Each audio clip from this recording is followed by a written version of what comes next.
नमस्कार दोस्तों। आज आर्टिफिशियल इंटेलिजेंस की दुनिया में एक ऐसी टेक्नोलॉजी है जिसने पूरी दुनिया बदल दी है।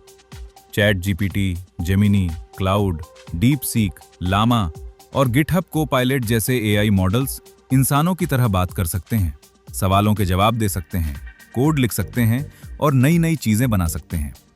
लेकिन क्या आपने कभी सोचा है कि आखिर इन सभी एआई मॉडल्स के पीछे कौन सी टेक्नोलॉजी काम करती है? क्या चैट जीपीटी हर बार इंटरनेट पर खोज करता है? क्या इसके अंदर कोई इंसान बैठा हुआ है? या फिर इसके पीछे कोई ऐसी आर्किटेक्चर है जो भाषा को समझना सीख गई है? इन सभी सवालों का जवाब है ट्रांसफॉर्मर आर्किटेक्चर। आज हम ट्रांसफॉर्मर को बिल्कुल शुरुआत से समझेंगे और जानेंगे कि ये आधुनिक एआई की सबसे महत्वपूर्ण टेक्नोलॉजी क्यों है। सबसे पहले हमें एनएलपी यानी नेचुरल लैंग्वेज प्रोसेसिंग की यात्रा को समझना होगा। ट्रांसफॉर्मर अचानक से नहीं आया, इसके पीछे कई दशकों का विकास छिपा हुआ है।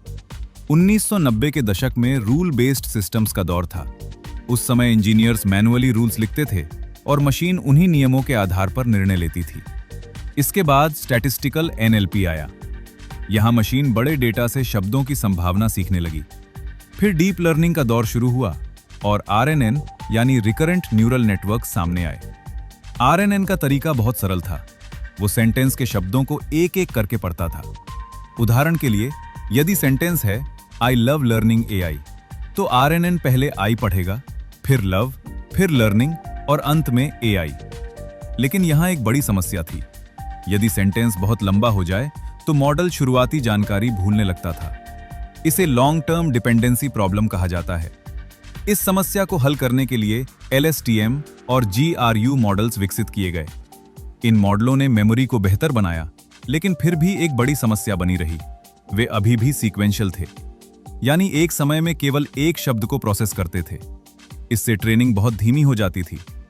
यहीं से एक नई क्रांति की शुरुआत हुई। साल 2017 में गूगल के रिसर्चर्स ने एक रिसर्च पेपर प्रकाशित किया जिसका नाम था attention is all you need. यह पेपर आर्टिफिशियल इंटेलिजेंस के इतिहास के सबसे महत्वपूर्ण पेपर्स में से एक माना जाता है। इस पेपर ने दुनिया को एक नया विचार दिया।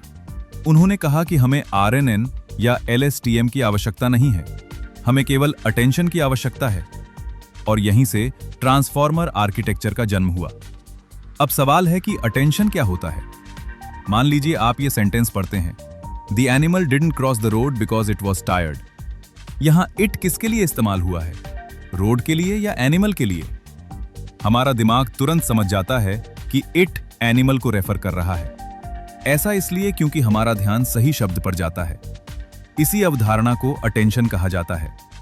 अटेंशन का अर्थ है यह समझना कि सेंटेंस में कौन सा शब्द किस शब्द से संबंधित है। ट्रांसफॉर्मर इसी विचार का उपयोग करता है। लेकिन ट्रांसफॉर्मर की सबसे बड़ी ताकत है सेल्फ अटेंशन। मान लीजिए सेंटेंस है the cat sat on the mat. जब मॉडल सेट शब्द को समझ रहा होता है, तब वो केवल उसी शब्द को नहीं देखता, वो पूरे सेंटेंस को देखता है। वो कैट को भी देखता है, वो मैट को भी देखता है और फिर तय करता है कि कौन सा शब्द कितना महत्वपूर्ण है। यही प्रक्रिया सेल्फ अटेंशन कहलाती है। इसी कारण ट्रांसफॉर्मर कॉन्टेक्स्ट को बहुत बेहतर तरीके से समझ पाता है। अब बात करते हैं क्वेरी की और वैल्यू की। ट्रांसफॉर्मर प्रत्येक टोकन से 3 प्रकार की इंफॉर्मेशन बनाता है। पहला है क्वेरी, यानी मैं क्या खोज रहा हूं। दूसरा है की, यानी मेरे पास कौन सी इंफॉर्मेशन उपलब्ध है। तीसरा है वैल्यू, यानी मैं कौन सी इंफॉर्मेशन प्रदान कर सकता हूं। इसे गूगल सर्च की तरह समझिए। आप सर्च करते हैं, ये क्वेरी है। गूगल सभी वेब पेजेस के टाइटल्स को देखता है, ये की है। फिर वो आपको पेज का कंटेंट दिखाता है, ये वैल्यू है। ट्रांसफॉर्मर भी बिल्कुल इसी प्रकार काम करता है। वो क्वेरी और की तुलना करता है, फिर सबसे महत्वपूर्ण वैल्यूज को चुनता है। लेकिन ट्रांसफॉर्मर केवल एक अटेंशन मैकेनिज्म का उपयोग नहीं करता, वो कई अटेंशन हेड्स का उपयोग करता है। इसे मल्टी हेड अटेंशन कहा जाता है। कल्पना कीजिए कि किसी समस्या को समझने के लिए आपके पास कई एक्सपर्ट्स हों। एक ग्रामर देख रहा हो, दूसरा मीनिंग समझ रहा हो, तीसरा कॉन्टेक्स्ट पर ध्यान दे रहा हो, चौथा रिलेशनशिप्स खोज रहा हो। सभी एक्सपर्ट्स मिलकर बेहतर निर्णय लेते हैं। ठीक यही कार्य मल्टी हेड अटेंशन करता है। अब बात करते हैं टोकनाइजेशन और एम्बेडिंग्स की। ट्रांसफॉर्मर शब्दों को सीधे नहीं समझता, वो टोकन्स को समझता है। जब हम कोई सेंटेंस देते हैं तो सबसे पहले उसे छोटे छोटे टोकन्स में विभाजित किया जाता है। इस प्रक्रिया को टोकनाइजेशन कहा जाता है। इसके बाद प्रत्येक टोकन को नंबर्स में बदला जाता है। इसे एम्बेडिंग कहा जाता है। अब पूरा टेक्स्ट मैथमेटिकल रिप्रेजेंटेशन में बदल जाता है और न्यूरल नेटवर्क इसी रिप्रेजेंटेशन पर कार्य करता है। अब सबसे महत्वपूर्ण प्रश्न, चैट जीपीटी उत्तर कैसे लिखता है?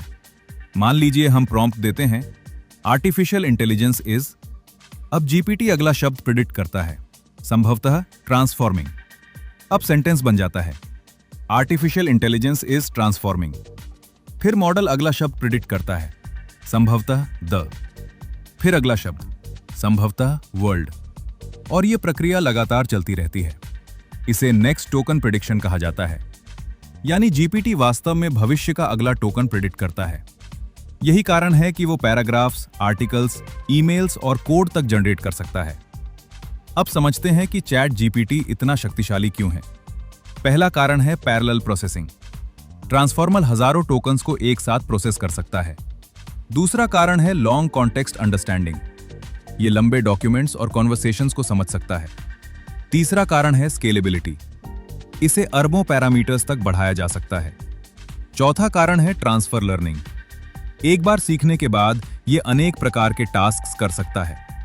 इसीलिए chat GPT, Gemini, Claude, deep seek और लामा जैसे मॉडल्स आज दुनिया भर में उपयोग किए जा रहे हैं। तो दोस्तों, आज हमने जाना कि ट्रांसफॉर्मर आर्किटेक्चर आधुनिक आर्टिफिशियल इंटेलिजेंस की नींव है। हमने एनएलपी का इवोल्यूशन समझा, आरएनएन और एलएसटीएम की सीमाओं को जाना, ट्रांसफॉर्मर के जन्म की कहानी देखी, अटेंशन, सेल्फ अटेंशन, क्वेरी, की और वैल्यू को समझा, मल्टी हेड अटेंशन की शक्ति को जाना, और यह भी समझा कि जीपीटी वास्तव में टेक्स्ट जनरेट कैसे करता है। यदि आप generative AI, large language models, आरएजी, agentic AI या एआई इंजीनियरिंग सीखना चाहते हैं, तो ट्रांसफॉर्मर को समझना सबसे पहला और सबसे महत्वपूर्ण कदम है। याद रखिए, चैट जीपीटी कोई जादू नहीं है। इसके पीछे ट्रांसफॉर्मर आर्किटेक्चर, मैथमेटिक्स, डेटा और वर्षों की रिसर्च काम कर रही है। धन्यवाद।